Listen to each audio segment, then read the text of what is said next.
Welcome to USA Global TV and Radio, where our mission is to provide education, entertainment, hope, and inspiration. USA Global TV and Radio connects you with experts and audiences all around the world every single day to help you succeed in business and to live a richer life.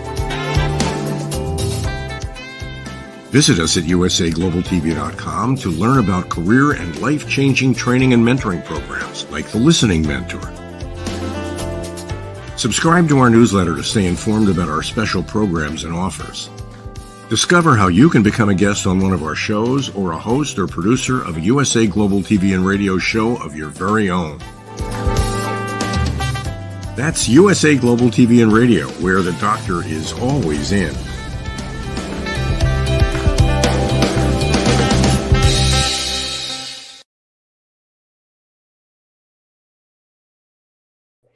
Hello and welcome to USA Global TV and Radio. I'm Dr. JACALYN Kerbeck, and our show today is presenting Pet Psychic AMINAH. Our topic is creating a world of coexistence with catch and release. Let's get right to it. Let us welcome, ta-da, Pet Psychic AMINAH. How are you today? I'm good. It's sunny. It's California. Ooh, what a surprise. Expecting.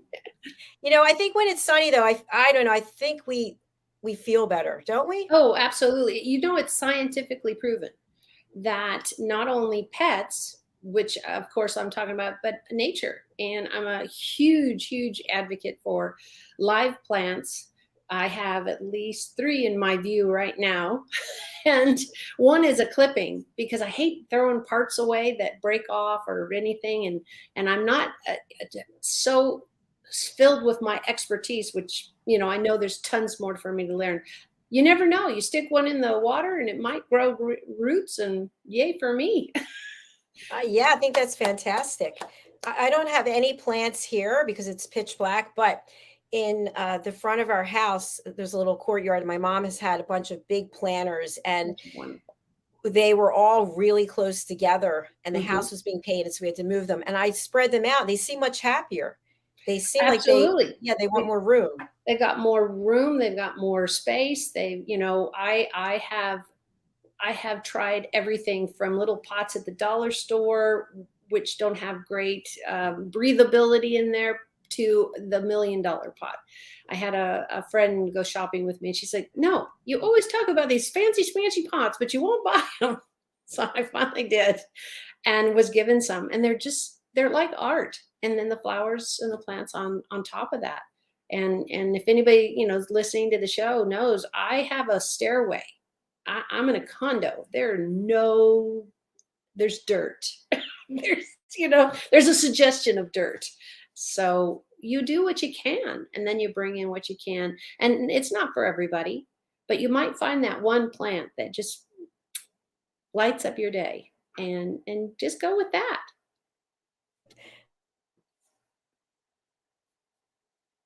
And we're going to keep talking so that everybody can know that it's pets and animals that I'm very passionate about. And you're going to learn so much more. And we love your questions and love your interaction. And I get people who email me during the week with questions. So please feel free to reach out, and I'll answer what I can. You can imagine I get a lot of messages, and I do the best I can to answer those questions. And I can answer them on the show. I'm more than happy to bring your questions here and answer it, because if you're asking, it's very likely that everybody, or at least 10 other people, want to know.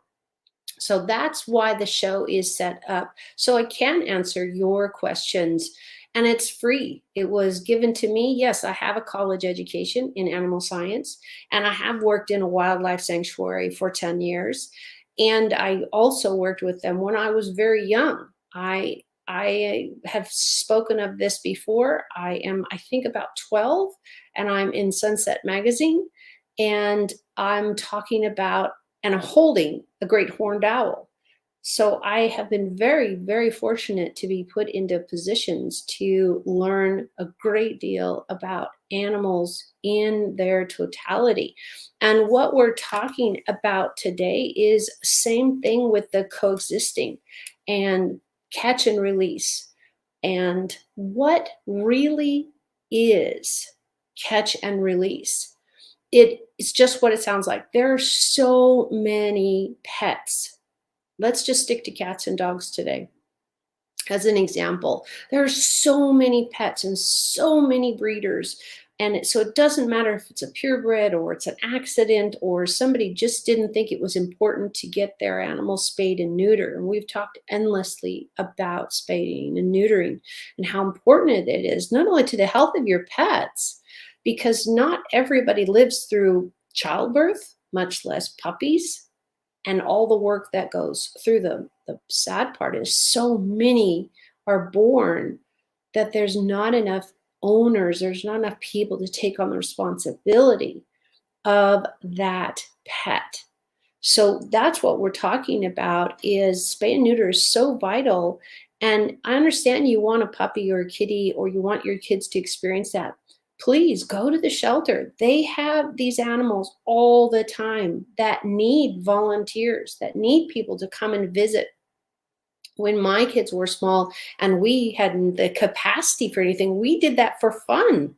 Now, there's a lot of health concerns and limitations sometimes where the shelters will have people come in, but you could always call ahead and say, I'd really like to continue my children's education on animals. And it would be great to go and see how many animals don't have a home. And that's the least we can provide them, is for them to have a home. So that's why we talk about spaying and neutering so much, because there's enough designer dogs and cats. And what I mean by a designer animal is they're made and groomed and their DNA is put together specifically for lack of dander. Most people, if you're going to be afraid of allergy to an animal, it's going to be dander. So you can think of dandruff with humans, but we all have these cells on our body and they flake off. How an animal can track you when you walk is not only do your footprints put there, but your scent is left behind everywhere you go. I've actually tried to sneak up on one of my cats once. This was years ago. And I think I was hiding in a closet or someplace I could watch him. And I watched the path of him smell every single step I took. And I didn't take a straight path. And he just thought that was a fun game. And then, of course, I jumped out of the closet before he found me. And it's wonderful to watch. But we have so many pets that need homes, that spay and neuter is so important. So creating a modality like catch and release is to not continue putting a burden just on the shelter system, just on the adoption system, because what we used to do was catch animals and then take them to the shelters. What we were finding eventually was that the shelters were completely overwhelmed with too many mouths to feed, that they couldn't possibly do it. So the animals would lose their lives. They might get spayed, neutered, and they go for adoption. And if they weren't adopted within 10 months, 11 months, it's a really long time to care for another living life. So what we can do is, and it's not the best scenario, because think about wildlife. This is my whole shtick, is for you to think about other things. Catch and release, okay, there's so many mice available out there. And all animals serve a purpose. They have a reason to be. And it doesn't matter if we all know what that reason is, or if we understand what that reason is, but it is. But if we have too many, so in the wild, all animals balance all animals. So you've got carnivores from your lions and tigers and elephants and all these types of things that can manage how many animals survive and what how many grasses are eaten by the grass eaters and how many meat eaters are survived. There's a balance. But when people get involved and they don't understand the balance, or they're not aware of the balance, that's where educators like myself are trying to make a difference. So we would go and spay or neuter these wild cats that have no homes, that we've already tried to rehome as many as we can. So what they're doing is they're spay and neutering them and then leaving them in the wild and to live out their life. The downside is the decimation on the bird population, the insect population. They have been vaccinated now when they're spayed and neutered, so there is less disease, but there's still a great deal of too many carnivores out there eating wildlife. So those are some of the tips that I can start you with. Hello, they're great tips. You know, when we were talking about this subject, I thought that it was strictly catch and release, like with fish. Well, it's a very, let's say, you're not wrong, but it's not exactly right, because with fish, you catch and you throw them back. With catch and release for cats and dogs or any domesticated animal, they're going to take them in. They have vets that have literally donated their time and their skills and their hospital to spay and neutering. So catch and release with cats and dogs and house pets is about getting them fixed, getting them vaccinated, and then sending them back. Because what we were doing in the beginning, and I'm talking 20 years ago or less than that, is we were trying to find them homes. So we'd catch them all, we'd put them in shelters, and then the shelters did what? They didn't get enough adoptees, they put them down. So we were still having the crushing event of these animals losing their lives. So if I could give everybody, even 1% of the population, the world around, say, your choices causes death for others. If you and I decide to, I don't know, drive down the middle of the road instead of on one side or the other, and somebody doesn't see you coming because they don't expect you to be there, you could kill somebody in their own car. You could get in a plane crash. You could trip and stub your toe and fall in front of a car. All of these things are accidents that aren't planned, that somebody didn't know about, or they lost control of their steering wheel because a tire blew out. None of these things that possibly they could have done something. Of course, a tire going out, we want you to check your tires. We want you to check the engine.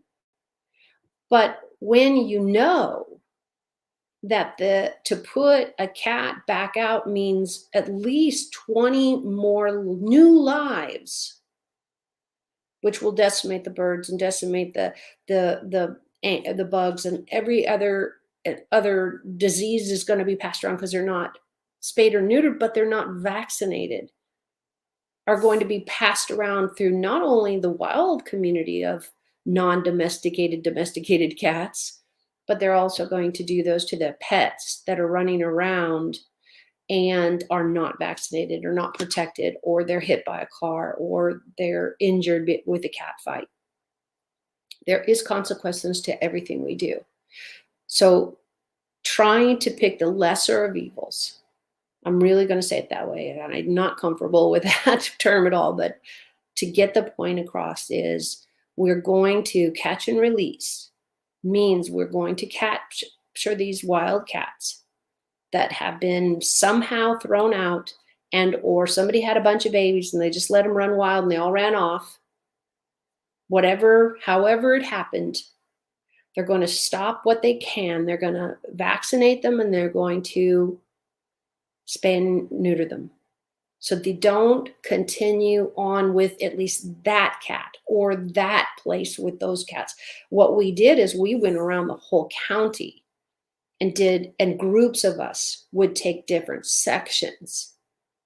So catch and release is about catching wild animals that shouldn't be, domestics, dogs and cats. Most teams are doing cats or dogs. I haven't run into a lot that are doing both. If they're a small team or a big team, absolutely. If they have the means to do the same, dogs are a little bit different. You're going to have most likely a bigger carrier, and you probably won't be able to sneak up on them. There's a lot of way to do it. Now, we are not using darts. We are not catching them with anything chemical. God forbid they were darted and then we weren't there watching. And so many teams don't have the resources to do that. So what they do is they put out a trap that's safe, like a carrier. And they put, something in, meat, tuna, something really good. They go in, the door closes, and somebody comes by. They have a whole team. Somebody comes by and checks those every couple of hours so that we know that they're safe. First of all, nobody can get into them. They're not going to get wet. They're actually going to be probably more dry when they get caught in there, but they get very stressed. So we need to be out there quickly as possible. So somebody is literally going out and checking those traps every single day. So it takes devotion. It takes commitment. And then you need to get the cats to the vet, who is most likely volunteering their time. And we've had vets that have had to step back, some that have stepped forward because they are in a critical mode of care and they've got their practices too busy, or they don't have the finances to donate, or whatever. We don't ask them those things. We just try to rotate through a good number of the vets. So it's not a burden or just an extra load of work that so many of the vets have today. We're just thrilled by the team we do have in every city. You just mentioned the word darting. What does that mean? Basically, if they have the skill set, and most of us are lay people, so it is going to be where a box has food into it and there's a string, and once the cat goes in, it trips a stake in the middle and the box falls. So nobody gets hurt because it's usually cardboard, and yet it has a mechanism where they can't get back out because it kind of defeats the point. But we also have things like carriers that look like carriers, but they're all covered. So they don't see the plastic. You'll cover them with pretty much anything, debris or leaves or even a blanket that's old. It's like been sitting outside. You don't want something that smells like you too much, because then they'll get the, wait a minute, this smells way too much like people. And then those doors close, that box falls over it. And then you got to be out there to check at least 2-3 times, if not once in the daytime and once at night, because you wouldn't want that cat thrashing in there or really stressed and thinking, oh my gosh, I'm dead. In their world, I'm dead. That's where they go. So we check the traps at least every 2 or 3 days, but hours and hours in between. So there's a team of us. There's a team of us that goes out. Some people take sections. If you're in a big town like I am, you would take a section and say, okay, I'm going to check from this block to this block, and we only have 2 traps. We have 3 traps. You're not going to put a whole bunch out. What we're trying to do, again, is stop the problem, not create more. So by putting them in shelters, they'll get fixed, but that doesn't necessarily mean they'll have a home. So we'll try to rehome the ones we can, especially the ones that are easy or have been past pets. They're pretty easygoing. You're going to know right off that there are behaviors. They're easy to hold and easy to treat. And then some are just absolutely freaked out. They've never been handled by a person, and all they would know about people is somebody threw a rock at them. Somebody almost drove over them. Somebody, they're just going to see people as sadly, there are still children, adults, teenagers, old people. Age is no number that will throw rocks and scream at stray cats, and it's lack of knowledge. That's what we're doing here. sharing knowledge so that you don't have to act afraid. If you have a dog charging you, do you have any idea, Dr. Jacalyn, what I would suggest is a best thing to do if you have a dog charging right at you? Start walking backwards. Nope. Put your arms out and go, come and get me. That might be your choice, but I'm not going to go with that one. The answer, run. No, never, ever, ever, ever run. Never. Just stand still. Never. Even in Africa, just don't, because they will outrun you. I promise. And then it becomes a game. Okay, it becomes a game with the big guys. Okay, we're still in Africa. Let's go back here to the U.S. Is you want to stand your ground. It's the hardest thing to do, and you want to back up slowly, and I mean inches, not feet. Turning and running, you give your back to the predator. I don't care if you're in the forest or you're in mountain lion country or you're in lion country or gorilla country. Don't show your back. That is a blind spot. For animals, it's like, cool, you just set yourself up because you can't see me. So your eyes are 90% of your defense, and it is for animals too. So it's always a good idea. If you really want an animal to feel safe around you, hardest thing to do, calm your nerves, take a lot of deep breaths, and soften your eyes. Soften your eyes, meaning we're not going to stare. We're not going to look away necessarily. You can look back and just say, I'm just looking at the birds. I'm just doing this. You don't matter. I'm not here for you. And slowly back up. Because you don't want to be ridiculously silly and say, I'm not going to watch you at all. No, I'm going to let you know that I know you're here and we're here, but I'm leaving. So the body language is I'm leaving. Here I'm going. Here I'm going. Here I'm going. And you do it slowly. You do it methodically. And you do the best you can to keep your energy down to calm. It's very hard to do. It's something that even first responders struggle with.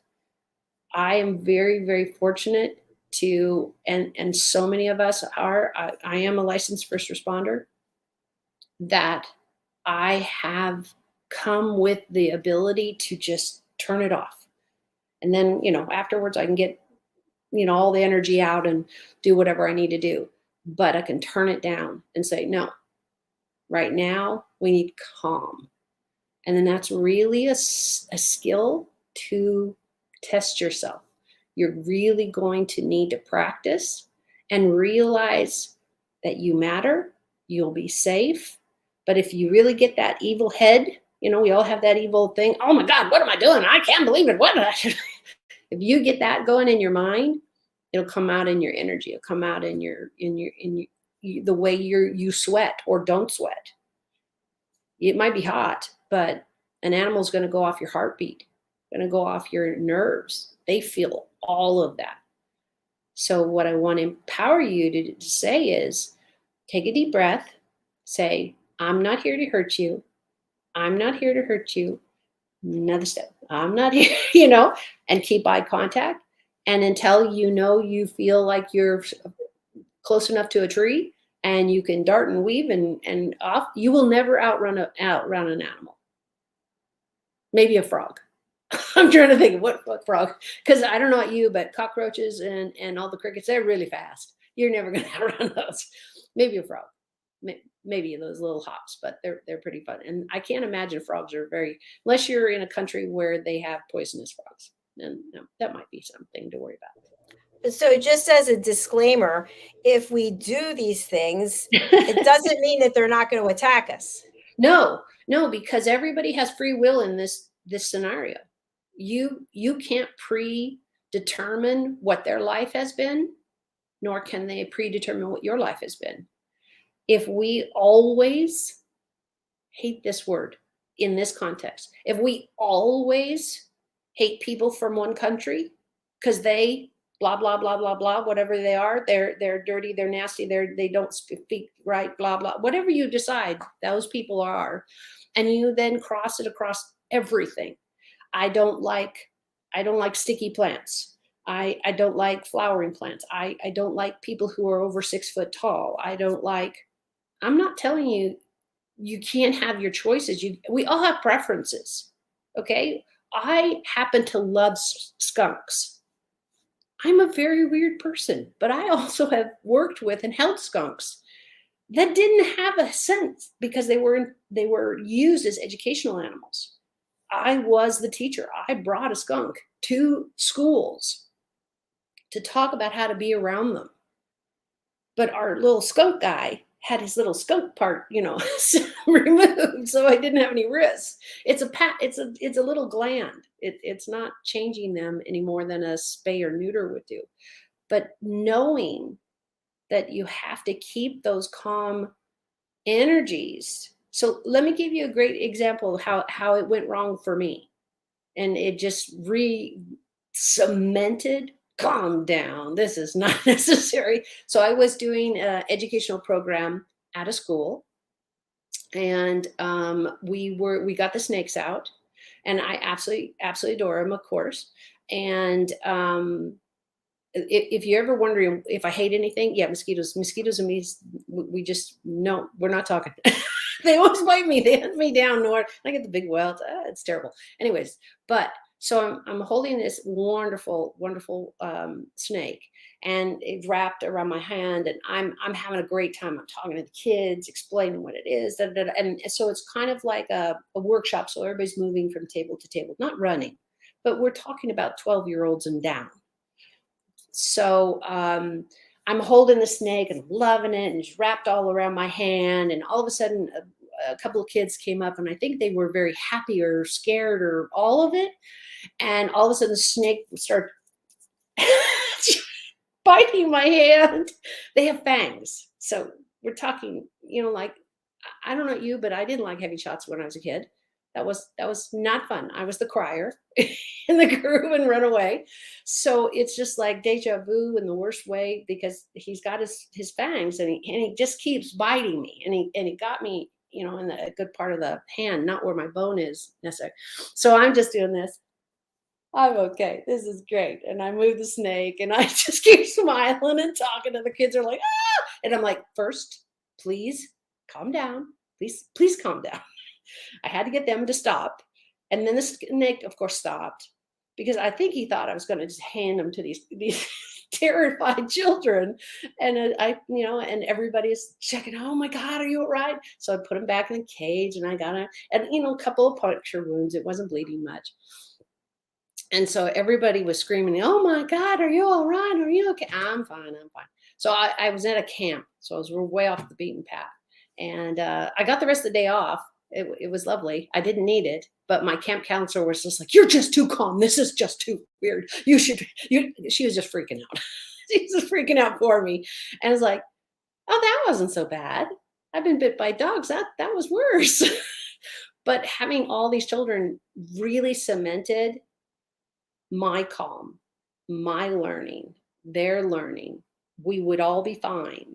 Once the kids stopped screaming and doing the screechy thing, oh my God, that's a snake. And then one said, oh, I bit her. Then we got all that done. I've handled plenty of snakes since then. And I don't have what I was worried is I'd have the knee-jerk reaction of, oh God, I've been bit. Now I should be more concerned. But I know I need to keep my center calm. And it helped me be the first responder that I can be, that you don't get involved in the person's issue emotionally. We can be sympathetic without needing to be empathetic and own any of those feelings. It's the same with animals.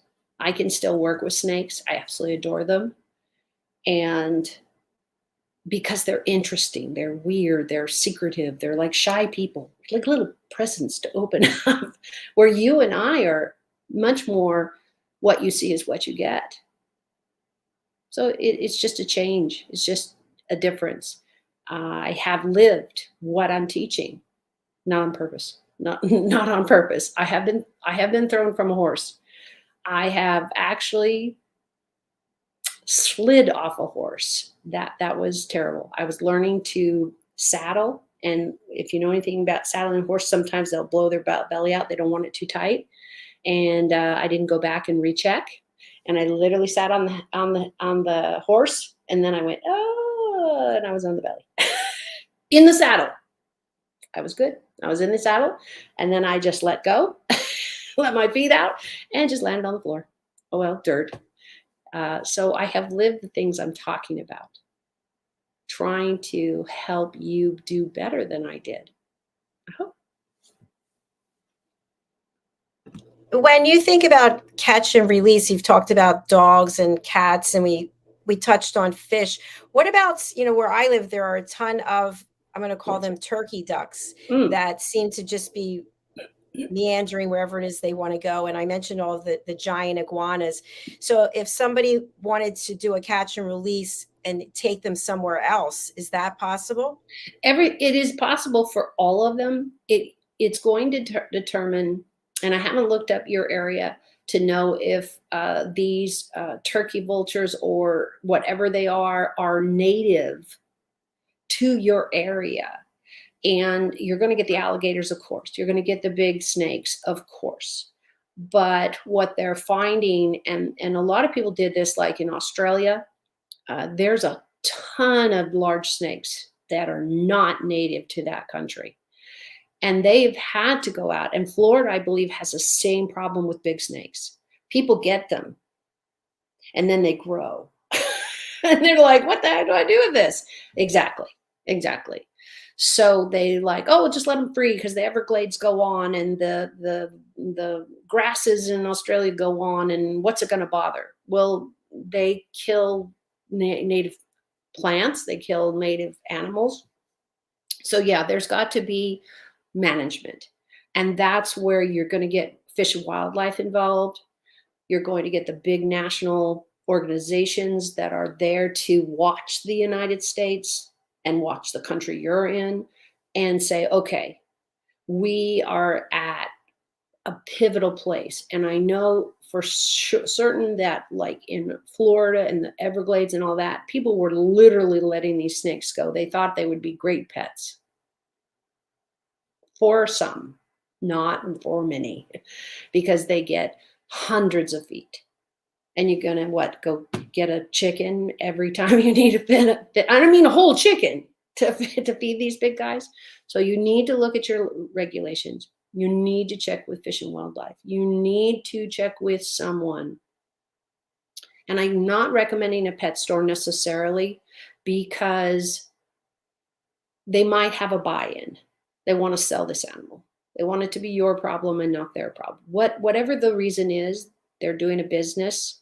Maybe not go to somebody that's benefiting from the fact that you're going to buy something from them. Go to the source. Find out what your state requires and or allows. There are stricter rules every day because people are bringing in animals that don't belong in that habitat, and they're releasing them because I thought an owl would be a great choice of a pet, and wakes all my neighbors up constantly from hooting. And it's like, wait a minute, but what kind of owl did you get? Oh, I like the ones from Alaska. I don't think we have the topography for this animal. And you have to realize every time you release your cat, your dog, your snake, your whatever into the atmosphere or into the wild, it decimates a plant and or ecosystem, an entire ecosystem that cannot support 5 extra whatevers that shouldn't have been in that state in the first place. So it does matter. It does matter what you do and how your adoptions affect the world that we're in. It's the same thing as somebody saying, and this might seem silly, but I know Dr. Jacalyn, you know me well enough, you'll get this completely. It's like the person who takes a piece of gum, puts it in their mouth, and then throws the wrapper on the ground. And then, of course, later takes the gum out of their mouth and sticks it on, I don't know, under a table. Do people still do that? And on a bench or on a wall, they think it's cute. And that gum's going to be there until, 300 years later, when the dinosaurs finally recover and meet him. You need to understand that your actions do have consequences. Good intentions are great. Knowledge is better. And that's what we're sharing. I want you to know what your choices are doing, and then hopefully involve your heart enough to say, please make it matter. And let me tell you why.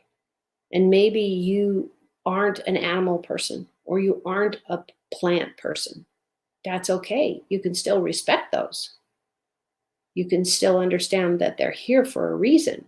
Why we really, people in my industry really are not in favor of nurseries bringing in plants from other countries. I have plenty of plants that probably were never meant to be in California, but they're in a pot or they're indoors. And most of my plants I've had for 10, 25 years. And I bought them as sick little saplings, but they stay in my home. They do not go outdoors. And as far as I know, I'm thinking about all the plants I have, I don't have but one that's not native at this moment. And we do the best we can, but 99% of my plants are all in pots because I can control that. And I can move easier too. Take them with us.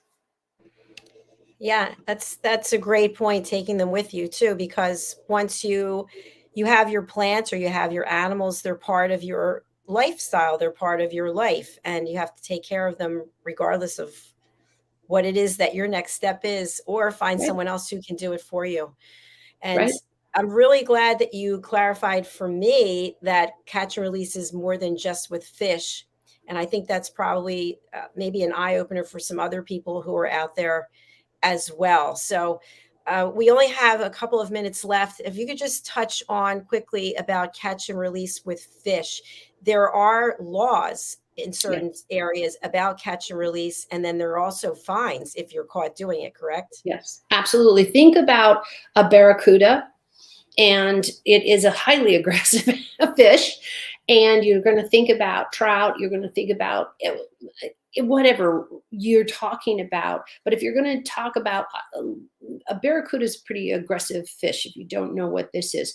But you're also talking about animals like, let's say, I want a shark to live in the creek next to my house because it has a great waterway, and I think a shark would be so cool. No. First of all, it's not the right water. It wouldn't be the right temperature, and it will create all kinds of havoc on not only the native animals in the water, but all the grasses. Believe it or not, there is grass in the water, and there's plants in the water. That creates oxygen, but it also creates food and a place to have their babies. It goes on and on and on. If you're going to take a piranha, and I don't even remember anywhere where they're from. I haven't talked about their locations in a long time. But if you're going to take a piranha, and if you don't know what a piranha is, it's literally a meat-eating fish. It's very dangerous. It will eat anything, your finger, your legs, whatever.